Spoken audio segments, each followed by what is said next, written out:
მისი უწონესობა იყო საოცარი ადამიანი რა. საოცარი ადამიანი იყო ურთიერთობებში. ასე თქვა რომ ვერ გარდავიცვლებიო. კოლო შეგიძლიათ მომმართოთო და მე სრულს შეგესრულებთო რა. პირველი შეხვედრა როცა მოხდეს მე ვიყავ 12 წლის გამოფენა ქონდა და მაშინ უწონესი დაეწყო გამოფენას. რამე წინასწარმეტყველებები არა გაქვს დახატული? ბორტების დასჯა, ეს ყველაფერი წინასწარმეტყველება აბსოლუტურად უყალა. როგორც თვითონ უწონესობა ბრძანა მაშინ როცა მე მასე ვსაუბრობ. აი როგორ ხდება აი ღმერთისადმი მიიწვა შრომას. შოუზე რო ვჭდები მე ყოველთვის უნდა ვიყო გაწონასწორებული ხასიათი. დაახლოებით ლოცვის განწყობა არის. როცა შენ ხარ გახსნილი, ადვილია შენი ძალიან შენი დაჩაგვრა. მაგიტომ არის ადამიანი ყოველთვის განმარტოვდება და მაგ დროს მუშაობს.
ეს არის თქვენი ერთ-ერთი ნახატი, რომელიც გაიყიდა აუქციონზე. ხო, ეს კაშტენის აუქციონზე გაიყიდა წელს სხვათა შორის და ზუსტად დაემთხვა, როდესაც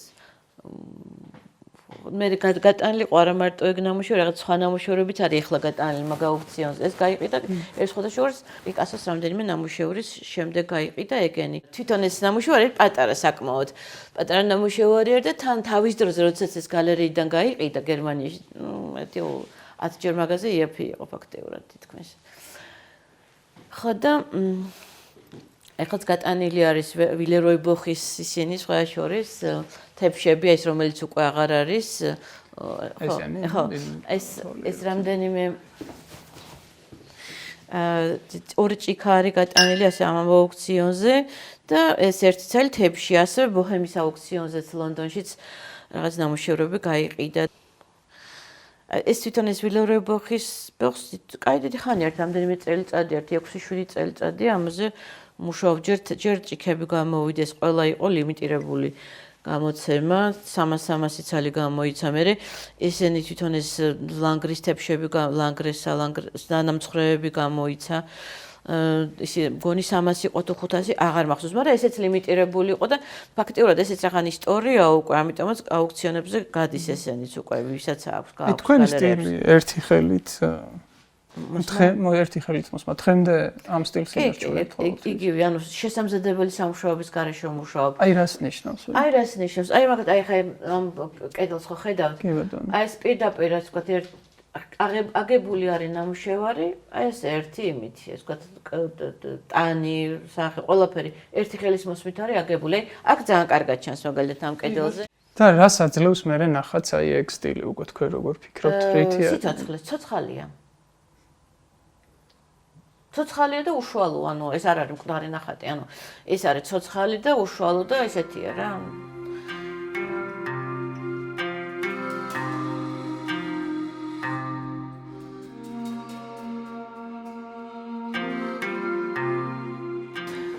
ეს La Renaissance française ეს არის ძალიან ისეთ საპატიო ჯილდო არის ფრანგული, რომელიც 1915 წელს დაარსა რეინოლდ პუანკარემ პრეზიდენტმა ფრანგეთის. ეს არის ერთ-ერთი ყველაზე ისეთი პრესტიჟული ჯილდო უცხოელისთვის, რომელსაც საფრანგები აძლევენ. საფრანგეთის რენესანსისთვის წვლის შეტანისთვის, ანუ ეს არის. პარიზი არის ალბათ ხელოვანებისთვის ყველაზე საოცნებო ქალაქი, ხო? თქვენთვის როგორი არის? ვიყავ 12 წლის კომუნისტების დროს იყო აი ნაცრისფერი იყო, არაფერი არ იყო ფერადოვანი. და იქ უცებ ჩავედი და ყველაფერი ფერადია, აი წითელი ფერია, ესე თამამად იყო ნახმარი ქალაქში. იყო ლამაზი, ძალიან ლამაზი სუფთა. მე ჩავედით ოსმანის ბულვარზე ქონდა ის სასტუმრო და იყო საახალწლო სამზადისი ნოემბერი იყო. და ეს მთელი ვარსკვლავებით იყო ეს ტყობა, ეს მთელი ის რა ქვია, საახალწლოდ მორთული და ეს ვიტრინები, მოძრავი ვიტრინები. ნუ აი რა ვიცი, საოცარი რაღაც იყო და ეს რომ ოდნავ ნიავი რომ უბერავდა, ეს მთლიანად ეს ვარსკვლავები ირხეოდა და მთელი ქუჩა მოძრაობდა რა, ოქროსფრად რა. ეს იყო ისეთი სასწაული. მე რადგან უთენია ვდგებოდი ხოლმე და მივდიოდი ხოლმე ვითომ პარიზელი ვარ, ჩქარ-ჩქარი, პარიზელები ძალიან ჩქარი ნაბიჯით. ძალიან მოკრებილები, პატარა ქუსლებზე და ჩქარი ნაბიჯით. აი ეს სწრაფი ნაბიჯით მიდიოდი და მეც მახსოვს რომ ეს მეც სწრაფი ნაბიჯით მიდიოდი, რომ მეგზნო როგორია, რას ნიშნავს პარიზელი იყო. შეგნებულად შევოდი. შეგნებულად შევოდი კი, ვითომ აი რომ წარმოვიდგინე, რომ ვითომ მეც პარიზელი ვარ და რაღაც. თქვით ესეთი რამე რომ ყველაზე კარგად იხატება პარიზში, ნიუ-იორკში და თბილისში. რატო? ნუ ნიუ-იორკმა მოახდინა მართლა სასწაული შთაბეჭდილება, იმიტომ რომ ეს იყო ეს ქალაქია როგორი ფუნდამენტალურად აშენებული, ძლიერი, ძალიან მკაფიო და თან უბრალო. მაგრამ ძალიან მკაფიოა და ძალიან ისეთი აი ენერგიული, ძალიან ენერგიული მომეჩვენა რა ქალაქი ძალიან, ნუ და ანუ მეგულისხმობ მანჰეტენს გულისხმობ ძირითადად სადაც ეს ციცოცხლე მიდის და რაღაცა. მე თვითონაც ახლა იქ ვცხოვრობდი და ხო და იქაც მუშაობდი, იმიტომ რომ თვითონ გამოფენა ერთი-ორი კვირით ადრე ჩავედი პირველი გამოფენის დროს და იქვე ვიჯექი და იქვე მუშაობდი და იმდენად პროდუქტიული, იმდენად ბევრი ნამუშევარი გავაკეთე ნიუ-იორკში, რომ მე თვითონ გაოცებული ვიყავ, რომ აი ეს სწრაფად, ეს ენერგიულად, იმიტომ რომ თვითონ ქალაქია ძალიან ენერგიული. და აი ჩემი ქალაქია თითქოს ესეთი აი მან ვგზნობ ჩემს თავს ვგზნობ კარგად. ყველგან კარგად არ ვგზნობ თავს, სხვა შორის უცხოეთში, ყველა ევროპის ქალაქში კარგად არ ვგზნობ თავს და აი ნიუ-იორკში როგორც კი ჩავედი, იმიტომ ჩვე კარგად ვიგზენი, რომ აი თითქოს აი შევივსე და თითქოს მე ვარ მე. აი ესეთი გზნობა დავემართა, რომ მე ჩემი თავი მე თვითონ ვიცანი, ასე ვთქვათ რა. ნიუ-იორკი არის ეგეთი ქალაქი. ძალიან მაგარი ქალაქია. მინდა რომ წავიდე. ძალიან შთამბეჭდავი. აი მანჰეტენი ისეთი შთამბეჭდავია. თავისი სულით, აი ძილითა და თავისი აი რაღაცა აი ესეთი ძალიან ძლიერია მოკლედ. ყოველ შემთხვევაში მაშინ ესე მომეჩვენა და იმედი ახლა მე ასე ჯერ ჩავალ, ეგრე მომეჩვენება კიდევაც. ერთი იმას ეს დავამატებ, რომ ეს არის გამოიცა ვეფხისტყაოსნის მარკა, საიუბილეო მარკა და ეს კიდე იყო ისე თქვა საქართველოს ეს წიგნიც პარიზ საფრანგეთისთვის გამოიცა მაშინ. შეიძლება ვიყო.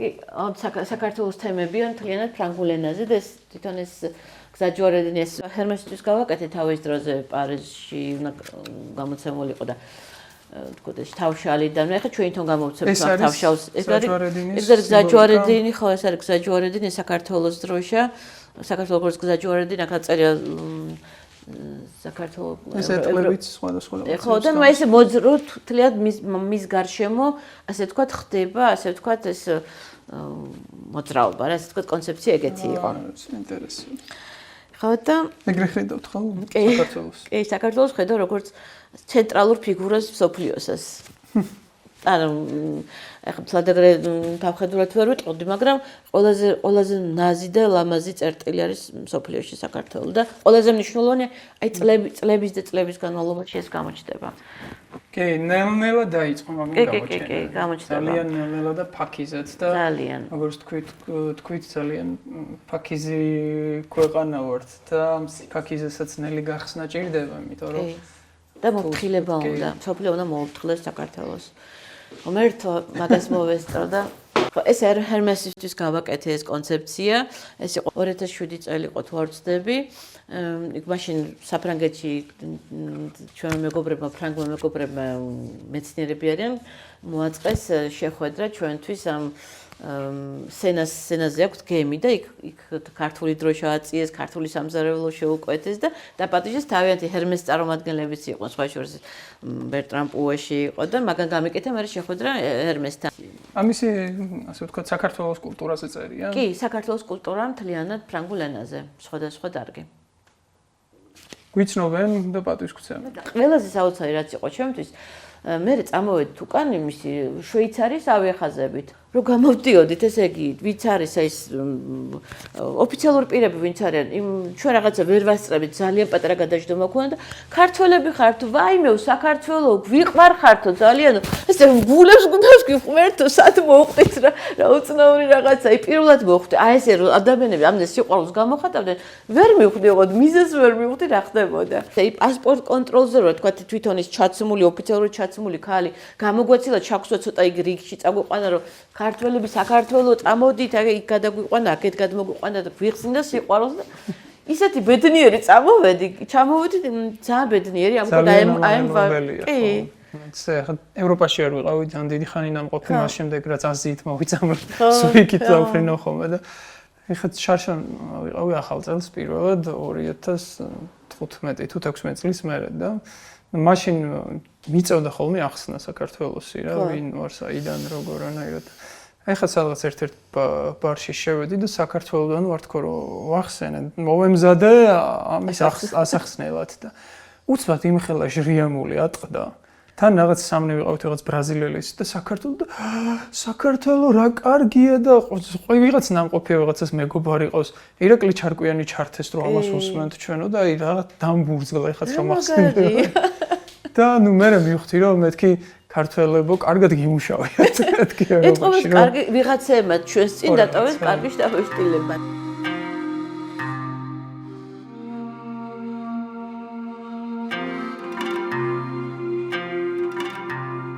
ეს არის კიდე ერთ-ერთი პროექტი ჩვენი დამაკავშირებელი ამ პროექტის იყო ქალბატონი თამარ გელაშვილი და მოკლედ ჩვენ დაგვაკავშირა მან ასე ვთქვათ ჟაკეტ-ღო და ჩემი ხელოვნება ერთმანეთთან ის არის ნახატები გაკეთდა 4 ნამუშევარი გაკეთდა ეს 4 საათი გამოვიდა სულ გალიფრინუელი ცხოვრებას იკეთებს და თავისუფალ გონივრულ არჩევანს განიჭებს ბედნიერება თვარის შუქზე ბედნიერებას ოცნებს და ჰარმონიას უთმობს სივრცეებს მუდმივობა ერთიანობა გულს სიხარული და სიმშვიდი თავსებს შენ ძლიერი ხარ როდესაც შემოვედით და ოთახს ვალიერებდი ერთ-ერთი პირველი რასაც ჩემი ყურადღება მიაჩერდა იყო აი ეს ხელი სევიდან დაშვებული და მაინტერესებდა რა სიმბოლიკაა და რას ნიშნავს ეს ნახატი სხვა შორის რაღაც ეს რამდენიმე წლის წინანდელი ნახატი ერთი ალბათ 10 წლის წინანდელი ეს ჩემი დის უმცროსი დის სალომე პეტროშვილის პორტრეტი ეს არის დავხატე სალომე როდესაც იყო ფეხბზიმეთ თომაზე მესამე შულზე და მახსოვს რომ ცოტა გადაცდენლივი თქონდა და ველოდებოდით როდის გააჩენს და ვიფიქრე მოდი ხად ნახატით მივეხმარებით თქო დავაჭერინე ხელში დროშა და თისგან პურთხება რომ ასე ვთქვათ ყველაფერი მშვიდობით მორჩენილი იყო და თამზე დავუხატე თავზე რომ ყველაფერი ბრწყინვალედ ყოფილიყო და ეს არის ჩემი უმცროსი და სალომე როგორ იმუშავა მე ნახატმა? ნახატმა შვენიერ იმუშავა, უნდა ითქვას ყოველ შემთხვევაში. შვენიერი ოქროსთმიანი ბიჭი ყავს ახლა. ეს არის ნუცა პეტუაშვილი დავხატე, აქ როდესაც მაშინ იყო 17 წლის, რომ მიდიოდა ესპანეთში სასწავლებლად მადრიდში და ეს ჩვენი პირველი ძმისშვილი, ანუ ყველაზე ესეთი განსაკუთრებული და საყვარელი იყო, მაგრამ სუსუ პირველი იყო და თან პირველად უშვებდით ესე უცხოეთში პატარა ბორს, თინეიჯერს და ძალიან ნერვიულობდით და ავდექი და სანამ ეს წასული იყო აეროპორტში დილას 5 საათზე მიფრინავ და მე უცებ დავხატე ეს ნახატი რომ ყველაფერი კარგად იყოს რომ შვენი ყველაფერმა კარგად ჩაეროს, კარგად ისწავლოს ბედნიერი იყოს და მე წავედი გასაცილებლად აეროპორტში მოვასწარე მოკეთ ყველაფერი. ხო და ეს სალომესთან ერთად მოკა ეს შარფების ის ასე ვთქვათ ეს ჩვენი შარფის ყუთია და ეს არის ერთ-ერთი შარფი რომელიც თავის დროზე ჰერმესთვის გავაკეთე და ახლა ჩვენ თვითონ ვიბეჭდავთ ეს ორიგინალი ამ ნახატის საქართველოს ხელოვნების გალერეას აქვს შესყიდული ეს თვითონ ეს ნამუშევარი არის EBRD-ის ოფისში არის ლონდონში. როგორ გრძნობთ ხოლმე თავს, როდესაც ეს შარფი გიგეთიათ? ძალიან ბედნიერი. არის, სიმართლე რომ გითხრათ, ძალიან დაცულად. სერიოზულად ვიძახი. ჩემი შარფები როცა მიკეთია, ჩემი ნახატები, მე დაცული აბსოლუტურად. მართლა არ ვიცი სათო, დაცულობის შეგრძნება მაქონდა ყოველთვის. აქ რა ხდება? ეს 15 წელსაკშია გაკეთებული ეს ნამუშევარი, ეს არის ხომალდი. ყველა გამოფენაზე იყო თითქმის ნამყოფი და ამას ეძახდა ნოეს კიდობანს. ანუ აქ არის ადამიანები, რომლებიც არიან დატყვევებულები, აქ რომელზეც აკეთებენ რობოტს აი ამ ადგილას და აქ ცდა უნდა დააყენონ ამ ქალზე და ესენი იმალებიან რომ გადაარჩინონ ეს ქალი. და ძალიან ბევრი რაღაცები ხდებოდა. ყველა იმაში ეს ცალკე კაიუტები იყო აქ. ძაღლს უშვებენ. ამის ინსპირაცია საიდან მოგივიდა? ამის ინსპირაცია სიმყუდროვე და ისე რომ თქვა რაღაც დაცული მითი მიდიოდეს სადღაც მთელი მსოფლიოს გარშემო. ანუ ეს ხომალდის მეთაურები, რომლებიც ეს მთელ მსოფლიოს უვლიან ოკეანის გარშემო. ესენი ქალები რა ეს კაცები, ეს კაცი, უბრალოდ ქალს გავს, რომ აღმოსავლურად უბრალოდ მე ესე ვხატავდი. არ მეფიქრია რა. აი ეს მაშინ ჩასმული ის არის, რა ქვია, ანუ წინასწარმეტყველური ის არის ასე ვთქვათ ხომალდი, რომელიც უნდა გაუშვან აქედან ასე ვთქვათ როგორც ავატარში რო არის გაკეთებული. სასიცოცხლოთისა და ეს წყალშია ჩაშვებული და ხო აქ თავისი მუსიკა გამოდის აქ საყვარი რო იმაშება აქ რაღაცა სიმღერა მუსიკის ამით რომ ესეც იყო ერთ-ერთი საეტაპო ნამუშევარი. ესეც იყო საეტაპო ნამუშევარი. იმიტომ რომ ეს იყო ჯერ სხვადასხვაურს, იმიტომ რომ იყო ძალიან მასშტაბური, მიუხედავად რომ არ არის დიდი პატარა ნამუშევარი, მაგრამ სამაგოთან 800 ფიგურიანი. და თვალა ბატონო თარხო ჯავახიშვილმა როგორც მახსოვს და თავიდან თარხო ჯავახიშვილი არქიტექტორი არის ძალიან ჩვენი ახლობელია მეგობარი აკადემიაში ასწავლის თავიდან ეს იყო შავ-თეთრი რაღაც ბუზის ფრთასავით იყო სხვადასხვაურს ძალიან დეტალი და უფრო ლამაზი იყო მე მგონი კიდევ ვიდრე გაფერდებული. ყველა დეტალი არის შესრულებული უზადოდ. აი ალბათ არის ის რომ საქმის კეთებაში არც ერთი დეტალის გახალტურება და მიფუჩეჩება არ შეიძლება, ხო, ხატვისთვის? არა, ნამდვილად არ შეიძლება და ამიტომაც უნდებოდი ხოლმე განსაკუთრებით აი ფერების დადებას უნდებოდი ძალიან დიდი ხანი. ოკეი, ჩემთვის მაგრამ სიამოვნებას ვიღებდი ამას რომ ხატავდი. წიგნი გავაფორმე მე და მისე რა ქვია, ეს ელმახლედიანის თვითონ ხელნაწერია და მე იყიდებოდა. მე თვითონ ვიყიდე, მე ჩემი ილუსტრაცია და მისი ხელნაწერი. ანუ იმისთვის იყო რა ქვია, მხარდასაჭერად ბატონი ერლომის და გამოფენაზე მე საკუთარი ნახატები შევიძინე მე თვითონ მისი ხელნაწერით. აი ეს არის ბაბუაჩემის ბაბუა ვლადიმერის სკოლა, რომელიც თავის სახლში მოაწყო გლეხებისთვის. კი, ბევრი ბავშვები იყვნენ. ეს რა პერიოდია? ეს არის სანამ რევოლუცია მოხდებოდა მანამდე. ეს წერა-კითხვის გამავრცელებელი საზოგადოების ფარგლებში ეს აკურთხა ბაბუაჩემს დედაჩემის ბაბუა ვლადიმერს ქონდა დავალებული და ნაკურთხევა ქონდა მიღებული ამბროსი ეპისკოპოსისგან რომ განათლება საგანმანათლებლო სამუშაოები ჩაეტარებინა მთელს იმერეთში და გახსნათ ბიბლიოთეკები, თავისი შვილები ჩამოიყვანა, წიგნებს იწერდნენ, ბიბლიოთეკები გახსნა, სკოლები გახსნა, საგანმანათლებლო რაღაც კერები გახსნა, ისეთი ყველასთვის ხელმისაწვდომი რა ყოფილიყო. აი ამ სახლის აივანზე იყო მერე, აი ამ იმაში, რა ქვია, ეს თვითონ ამ სახლში იყო გახსნილი მერე ეს სკოლა. ეს სად არის? ეს არის არგვეთი, საჩხერის რაიონი.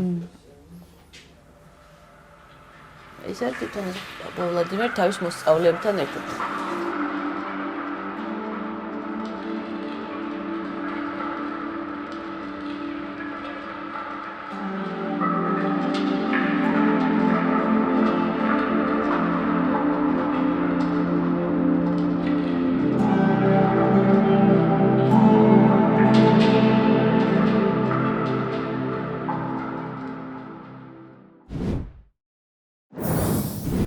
ყველამ უნდა ხატოს, არა, იმიტომ რომ რაღაცა გენიალური შედევრი შექმნოს, არამედ იმიტომ რომ უბრალოდ ქონება დაასვენოს.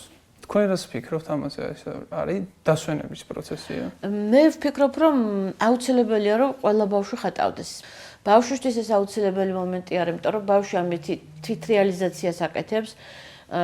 უყვარს ბავშვს შედეგი, თავისი გაკეთებული შედეგს ხედავს, ეს მისთვის ძალიან დიდი განტვირთვაა და ასე ვთქვათ, თვით დაჯერების მომენტი არის, რომ აი რაღაცა გააკეთა და ხედავს ამას, რაც გააკეთა. აი როგორი იქნება სწორი მიდგომა ბავშვთან მაგ შემთხვევაში, რომელსაც ხატვისკენა აქვს მინდრეკილება და ხშირ შემთხვევაში არის ხოლმე ბავშვებს აღიარებაც უნდათ, რომ კი, უნდათ აუცილებლად. ნახე რა არ უნდა გადააჭარო უბრალოდ, კი. აი ხო, აი მაგაზე მინდოდა. აუცილებლად ბავშვს არა ყოველთვის უნდა, ასე ვთქვათ, მისცე ის გასაქანი, რომ მას ქონდეს სტიმული, რომ კიდე დახატოს, კიდე იმას აკრავს. არ უნდა დაუწუნო, აუ ეს როგორ დაგიხატე, მოდი შეგისწორო, ეს რა უნდა შეუსწორო, შენ რა იცი იმ ბავშვს რა დახატა. როგორ შეიძლება რომ უფროსმა შეუსწოროს ნახატი, როცა საერთოდ ვერ ხვდება, რატომიაბა ის იქ და რატომოობა ეს აქ. ანუ არასდროს არც ერთმა უფროსმა ბავშვს დახატი არ უნდა შეუსწოროს, იმიტომ რომ იმ ბავშვმა იცის რატომაც დახატა. თუ ის ვერ ხატავს, იმიტომ რომ ეს ჯერჯერობით ვის შესაძლებლობებს აღემატება, მაგრამ просто მოვადრო და თვითონ მიხვდება და თვითონ გაასწორებს. მე პატარა ბავშვები გულისხმობ 12 წლის ასაკამდე ძირითადად. გადაჭარბებას რა რისკები აქვს შეფასებაში ხო? გადაჭარბებასაც ასევე ზიანი მოაქვს, ისევე როგორც დათრგუნვასაც, ზუსტად იგივე ზიანი შეიძლება მოუტანოს. როცა მუშაობდი ხოლმე მე პირველ რიგში დედაჩემს და მამაჩემს ვაჩვენებდი ხოლმე, ისინი აღფრთოვანებას გამოხატავდნენ და ძალიან მჭირდებოდა, რომ დედაჩემს და მამაჩემს გამოეხატათ. უცვლელი აღფრთოვანება იქნებოდა გამოეხატათ. შენიშვნა არ მიყვარდა, მოკლედ რა ვთქვა, ძალიან. რა როლი ქონდათ თქვენ მშობლებს თქვენ ცხოვრებაში? ანუ ზოგადად ადამიანისთვის ალბათ პიროვნების ჩამოყალიბებაში უდიდესი როლი აქვს მშობლებს. უდიდესი როლი აქვს არა მარტო მშობლებს, არამედ მშობლების მშობლებს. არა მარტო მშობლების მშობლებს, არამედ მშობლების მშობლებს. და ეს თემა ზოგადად მაინტერესებს, წინაპრების გავლენა ადამიანზე და ბოლო პერიოდში საკმაოდ აქტუალური გახდა და ერთ-ერთ წიგნში ისიც კი შემხვდა, რომ 20 თაობის ინფორმაცია შეიძლება გადავიდეს და წინა 20 თაობის ტრამვა შეიძლება გადავიდეს ახალ თაობაზე. მაგრამ მარტო ტრამვა არა, პირიქით დადებითი რაღაცაც გადადის.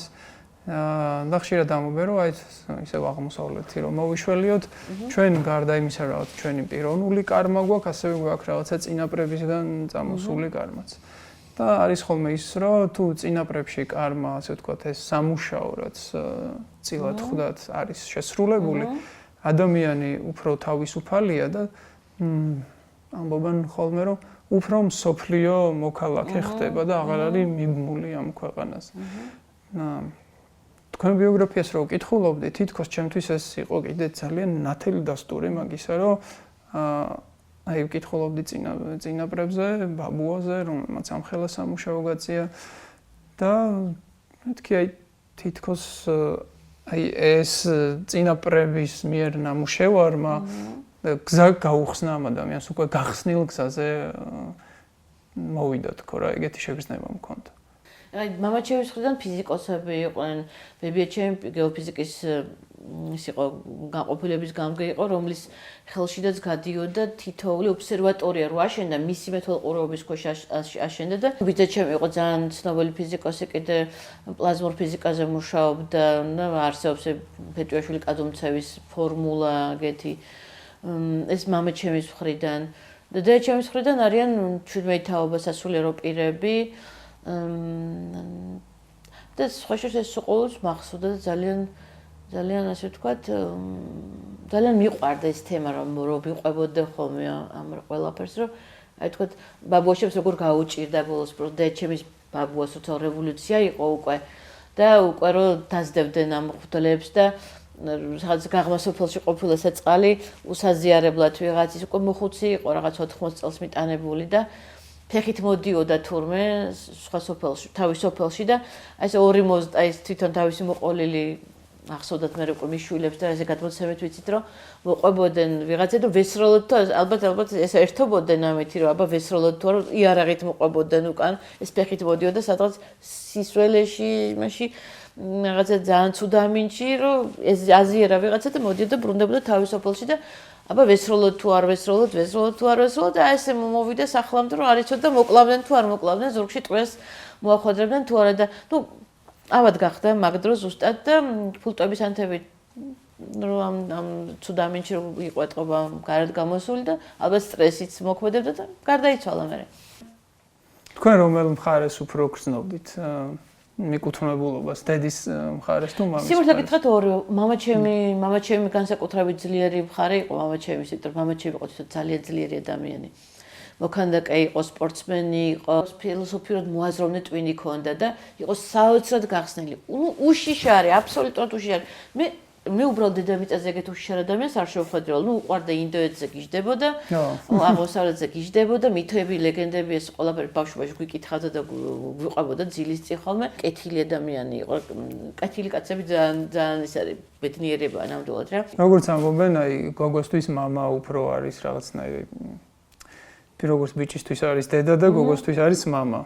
თქვენ შორისაც ეგრე იყო. მე მამაჩემი ძალიან მიყვარდა, მაგრამ დედაჩემს უფრო მიმული ვიყავ, იმიტომ რომ დედაჩემი ძლიერი ადამიანია, ჯერ ძალიან კარგი პოეტია, თარგმნელია, რაღაც პიესებს წერს და დღემდე სხვათა შორის ახლა რამდენიმე რამდენიმე თვის წინ ქონდა რაღაც პრეზენტაცია დიდი მისი ლექსების კრებული. ანუ ესეთია ძალიან ქმედი თუნარიანი ქალი იყო და ყოველთვის ძლიერი იყო, ძლიერია, ჩემზე ძლიერია ვფიქრობ და ყოველთვის ესე ვთქვათ, ჩემი დაცვასავით იყო ხოლმე, ჩემი სანამ ჩემ ქმარს გავიცნობდი. მე გადაინაცვლა უკვე ჩემი ქმარზე, ამ ჩემი ესე ვთქვათ, მე იმას მივეკედლი ასე ვთქვათ. ანუ ჩემი დაცვებად ჩემი ქმარი იყო უკვე. მანამდე დეჩი. ნაჩი. ეს სიტუაცია იყო. ჩემი ქმარიც არაჩვეულებრივი ადამიანი იყო და ანუ მიმდეც მული ვიყავ დეჩებზე, რომ სულ იტანჯებოდი ხოლმე ერთ წამით არ შემოძლო ჩემის გარეშე გაძლება და მე ჩემი ქმარი რო გავიცანი ძალიან ლამაზიც იყო, სიმპათიურიც იყო და განათლებული იყო და ისეთი განათლებული ადამიანი იყო ძალიან რა.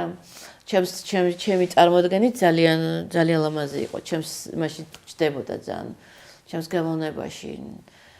და მე მთელი ჩემი ასე ვთქვათ, მთელი ჩემი ძალები გადმიმართე მე უკვე ჩემი ქმრისკენ.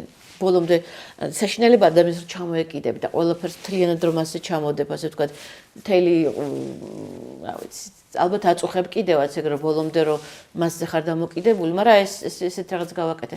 მაგრამ მთლიანად გავხდი დამოკიდებული ჩემ მეუღლეზე.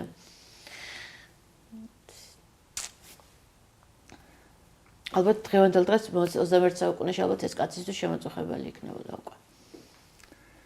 ხო, შეიძლება. ალბათ კი. თავისუფლებას აღარ აძლევ, გასახანს აღარ აძლევ კაცს. გარკვეულწილად ხანდახან შეიძლება პირიქითაც იყოს უფრო გაძლიერდეს. შეიძლება პირიქით, მაგრამ იმედენად ბოლომდე ვიყავ, ყველაფერში დამოკიდებული ვიყავ. ჯერჯერ ყველა მისას ყველაფერში ვიზიარებ, რომ მართლა თანამოაზრეები ვიყავით და ვენდობოდი აბსოლუტურად ყველაფერში. ეგეთი ნდობის ფაქტორი არავის არ ქონდა, არც დედაჩემს, არც მამაჩემს, არც ჩემ დაძმას, რომელზეც გიждდები ყველაზე. ბოლომდე ვენდობოდი ერთადერთი ჩემ ქმარს. ეს იყო რაც ჩემს თავს როგორც ვენდობოდი, ისე ვენდობოდი მაგას. რა საქმიანობდა თვითონ? თვითონ იყო თეატრის რეჟისორი იყო და მე იყო დირექტორი სახელმწიფო თოჯინების თეატრის და მხატვარიც იყო, ხატავდა ძალიან კარგად, წერდა რაღაც პატარ-პატარა პიესებს, რაღაც, მაგრამ უნდა ძალიან ინსტიტუტში თქვა აიყვანა ჯგუფები, მაგრამ მე არ მინდოდა ძალიან. მე მინდოდა რომ სულ ჩემს გვერდზე ყოფილიყო. ანუ მე იმის თქმა მინდა რომ ანუ მე იმას გულისხმობ ჩამოკიდებას რომ ბოლომდე მინდოდა რომ ჩემთან ყოფილიყო. ძალიან მიყვარდა, ძალიან ბოლომდე ასე ვთქვათ. ხო და არ მინდოდა რომ შორს ყოფილიყო, მოკლედ რა ვთქვათ. რა ვიცი, ეს ძალიან ცუდი რამეა. ძალიან ეგოისტურია, ნამდვილად ვიცი. ეხლა ამ გადმოსახედიდან რო ხედავ, უკვე ამასაკიდან ვიცი რომ ძალიან ეგოისტური საქციელი იყო ჩემს მხრიდან, მაგრამ ვერაფერს ვერ უზავდი ჩემ თავს. შეიძლება ითქვას რომ სამი ეტაპად იყოფა ჩემი ცხოვრება. მანამდე სანამ ჩემი მეუღლის გავიცნობდი, მე ჩემი მეუღლე რო ვიყავი და ახლა ჩემი მეუღლის შემდგომი პერიოდი. ეს სამი ეტაპია და ალბათ ესე დასრულდება. ეს სამი ეტაპი. ანუ საშინელება იყო, იმიტომ რომ ეს 18 წლის ასაკიდან 33 წელი ვიყავი ზუსტად ერთად, მოკლედ რომ ვთქვათ. 33 წელიწადი მეკეთა უცნაურად დაემთხვა ისე საოცრება, უწმეს რომ ჯვარი მაჩუკო 33 წელიწადი მეკეთა, მე დამეკარგა. ზუსტად 33 წელი და სულ ვფიქრობდი რას ნიშნავს ეს 33 წელი მაინდა-მაინც და მე ეგრე აღმოჩნდა რომ რამდენიმე წელიწადში მე და ჩემი ქმრის ასე ვთქვათ ცხოვრებას, ერთად თანაცხოვრება, რასაც ვთქვათ 18 წლის ასაკიდან 55 წლამდე 33 წელი იყო ზუსტად ერთად რაც ვიცხოვრეთ 55 წლის ასაკში გარდაიცვალა. ნუ საშინელი ძიმე იყო, იმიტომ რომ ჯერ გარდა იმისა ესე ადულად კი არ გარდაიცვალა, ტანჯვა წამებით გარდაიცვალა ადამიანი. 4 წელიწადი მიჯაჭვული იყო საავადმყოფოს და ვიბრძოდით ეგეც და მეც ერთად და ექიმებიც, ზოგიერთი ექიმიც იბრძოდა რომ გამოსულიყავით მდგომარეობიდან, მაგრამ ვერანაირად. თუმცა იმედი მქონდა ყოველთვის. მივხვდები რომ ძალიან ძიმე იყო, მაინც იმედი მქონდა. თუმცა არც ერთი ექიმი იმედს მაგისაც არ მაძლევდა, მაგრამ მე თვითონ არ ვაძლევდი უფლებას არც ერთ ექიმს და სულ მაგაზე მქონდა ჭუბი, რომ არ გაბედოთ და ჩემთან არ თქვათ, რომ ეს ადამიანი არის მომაკვდავი და რომ ეს ადამიანი არ გადარჩება. უბრალოდ აი ესე მქონდა საკეთე დაყენებული, არ გაბედოთ. მე ვცდილობ რომ ეს ადამიანი გადავარჩინო და ერთი სიტყვა არ გაბედოთ, მაგ რომ მითხრათ მეუთხარი. და სულ მაგაზე ვქონდა ის დაძაბულობა მე და საავადმყოფოს და მე და ექიმებს.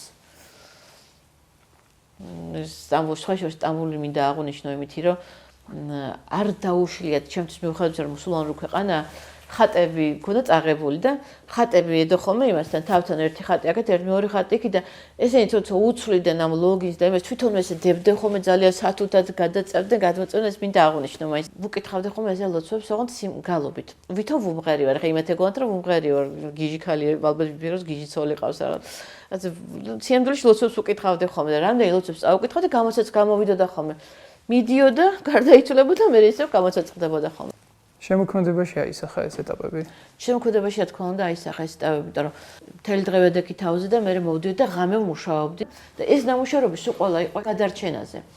რომ გამოჯანმრთელებაზე, რომ აი ჩვენ ყველაფერი კარგად გავაკეთეთ და გამოჯანმრთელდა. ანუ ეს ქცნობიერად და ცნობიერად ეს სულ ყველაფერი ამაზე იყო და ყველაფერი იყო აწყობილი ყველა ნახატი იმაზე, რომ ვიბრძვით და გავიმარჯვეთ. ვიბრძვით და მაგანს რა ხვეწდებდით ნახატი? ის ამაზე რომ ხო ვიცოდი ეს რომ ნახატსაც შეუძლია მიეხმაროს ადამიანს რომ გამოჯანმრთელდეს ესე სულ ყველა ნახატი მაგას ეწუნებოდა რომ გავიმარჯვეთ არის პრობლემა ვიბრძვით მოვფრინავთ ანუ მოვფრინავთ თვითფრინავით კი არა მაგრამ ნუ ფრინავი ხალიჩა ფრინველი რა ვიცი რაღაც ნაირნაირი საშუალებები და ესე ვთქვათ ყველა ნახატი მაგას ეწუნებოდა როდის მიიღეთ ეგ რეალურად.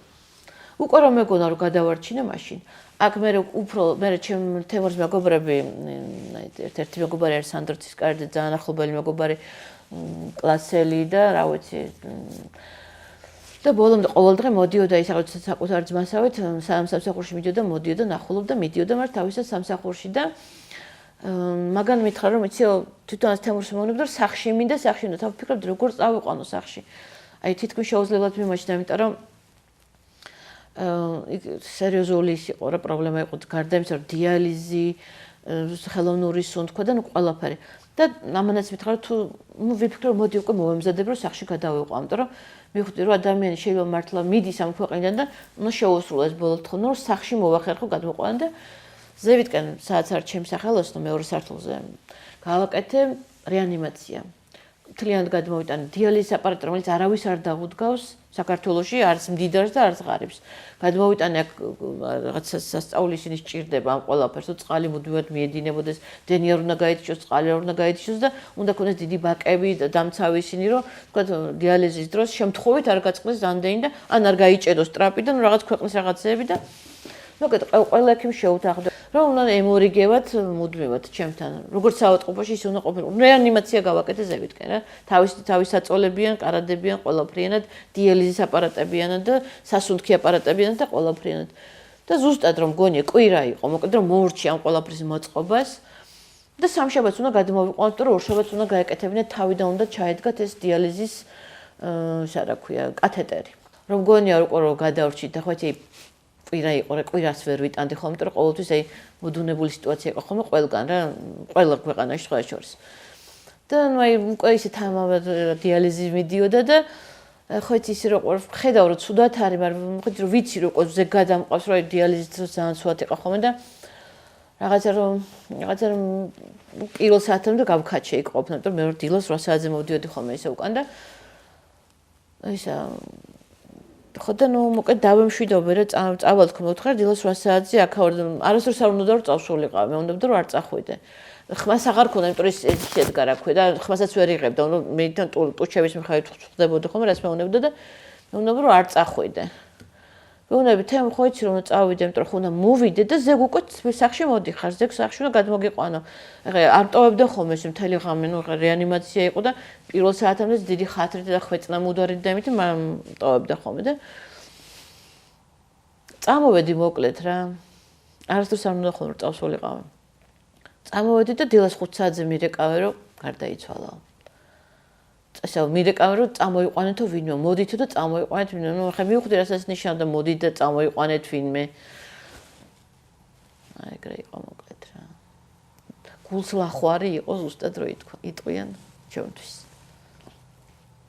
ნანაჩვენი უკვე რას იცავ დედამიწაზე ესეთია ცხოვრება რა. დედამიწა საერთოდ სარბიელია, კედლსა და ბოროტ შორის საბრძოლო ასე ვთქვათ ასპარეზივით არ და ნუ ყველას გვიწევს ჩვენი ბრძოლები გვაქვს ყველას დედამიწაზე და ვაი იმას, ვინც არ იცის რომ ეს დედამიწა არის საბრძოლო ასპარეზი და ყველას თავისი ასე ვთქვათ აქ გაკეთებული საქმისაებრ მოეკითხება.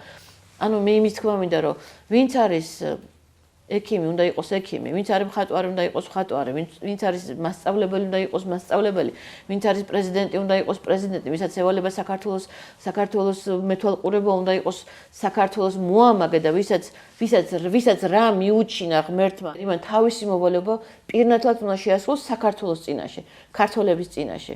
თორე ყველანი წამსვლელები ვართ და ყველას მოგვეკითხება ჩვენ. რთულია ზოგადად დედამიწაზე ცხოვრება შეიძლება ითქვას. ხო, სარბიელია. სარბიელია კი. სარბიელი დანამდვილებით შეიძლება ითქვას. და საქართველოს კიდევ უფრო განსაკუთრებული სარბიელია თითქოს ზუსტად ამ პოლარობებს შორის არის. საომარი ლელო ზუსტად ხო და ყოველთვის აი თქვენი ნახატის არ იყოს გზაჯვარედინზე კიდე ყოველთვის არის ინტერესები. უფრო დიდი ძალების და მე ამ დიდ ძალებთან გიწევს. ხო, მაინც მიუხედავად იმისა, საქართველოს მაინც ყოველთვის იმარჯვებს, იმიტომ რომ სხვა ძალა აქ ის სულიერი, აი წინაპრებიდან მოყოლებული, აუცილებლად გაივლის ბეწვისხიძე. მე ნამდვილად ვიცი რომ ბეწვისხიძე ძალიან ბევრს ვფიქრობ ხოლმე და ძალიან ბევრს თელეგრამებში შეიძლება ესე ვიფიქრო და ბოლოს მოდის ხოლმე რაღაცა, ბოლოს ხვდები ხოლმე რომ აი უკვე რომ დავიტანჯები ამდენი დარდით და ფიქრობ და ხვდები ხოლმე რომ აი დიდი ასე თქვა ძროების შედეგად ასეთი დიდი ის არის ხო თელ სოფლიოში ხდება ეს მიწის ძრასავით და ლავასავით არის ყველაფერი და ყველაფერი მერყეობს და საბოლოო ჯამში ეს ბეწვისხიძე საქართველოს გაივლის თავის ლამაზ წარმატებულ ბრწყინვალე სათუს ნიშას მოიპოვებს აუცილებლად დედამიწაზე. და შემოქმედება მე მგონი არის ერთ-ერთი მთავარი იარაღი და რესურსი, რაც ქართველებს გვაქვს და მეგობართან საუბრობდი და სამბობდა რომ აი არა ჩვენ ღარიბი ქვეყანა ვართ, არ გვაქვს რესურსები, არ გვაქვს ნავთობი, არ გვაქვს გაზი, არ გვაქვს ის, არ გვაქვს ეს და აი რაღაც მომენტში უცბად აი თითქოს ცივი წყალის გადასხმასავით იყო და შევხედე მეთქი როგორ არ გვაქვს ადამიანი ამას დიდი რესურსი მეთქი რა გინდა და მოდი ადამიანებში ჩავდოთ ინვესტიცია რა რაღაცა სხვა მიწის ქვეშ ნავთობი კი არ ვეძებოთ ადამიანში ვეძებოთ ეგ ნავთობი რაც არის და იმიტომ რომ ეხლა ეს რასაც უყურებ ეს არის უდიდესი სიმდიდრე ჩვენი ქვეყნისა და უდიდესი გამარჯვება მე ვიტყოდი უდიდესი სახელი თუნდაც ახლა თქვენი თითოეული ნახატი რაღაცნაირად თითქოს ელჩიც არის თელ სოფლიოში მოგზაურობს ხო ფაქტობრივად ყველგან თითოეული ადამიანი რომელიც გადის თავისი ქვეყნიდან სხვა ქვეყანაში ის არის ელჩი იმიტომ რომ მისი მიხედვით მსჯელობენ თავის ქვეყანაზე ხო ეხლა მე იმას ვიმის თქმა მინდა რომ ის ხალხი რო ხდებოდა ესეთი სიხარულით ქართველებს ესე იგი ჩვენს წინ ვიღაცეები ისეთი კაი შტაბ-შტილება დატოვეს სამ ჩვენ ჩავიდოდით მანამდე იმ ქართველებმა რომ ჩვენ ჩამსვლელ ქართველებსაც რომლებსაც ასევე კარგი მისია გვაქვს იმათაც კარგად შევხვდნენ ანუ სიხარულით და სიყვარულით ეს უგულებს გვიგზავნიდნენ და ნუ ეს ისეთი ბედნიერება იყო ვერ წარმოიდგენთ რა არ მოვიწლება ნამდვილად ბედნიერი ჩამოვედი საფრანგეთიდან ვიცურვებდი რომ აი ეს თქვენი შემოქმედებითი ენერგია რა ენერგიის გამტარიც ხდებით ხოლმე კიდე უფრო გაფართოვდეს მიწვდეს ადამიანების გულებს ადამიანის უფრო ნატიფ სამყაროებს შეეხმიანოს და სხვა ადამიანებშიც გააღვიძოს ის შემოქმედებითი ცეცხლი და ამ შემოქმედებითი ცეცხლით კიდე უფრო უახლოვდებით შემოქმედს და უფრო სიცოცხლეში შევაბიჯებთ თითქოს ესე მგონია და შემოქმედება არ არის უბრალოდ რაღაც ლამაზი ნახატი რომელიც გალერეაში ჩამოიგიდება მე აუქციონზე გაიყიდება ეს არის სიცოცხლის ძალიან დიდი გამოვლინება კი გულწრფელობა გულწრფელი გამონათება არა სინამდვილის შემოქმედება კი ბატონო ძალიან დიდი მადლობა და მიხარია რომ შეგხვდით და გაგიცნობთ. დიდი მადლობა მეც ძალიან მიხარია ძალიან სასიამოვნო იყო თქვენთან საუბარი. მადლობა დიდი.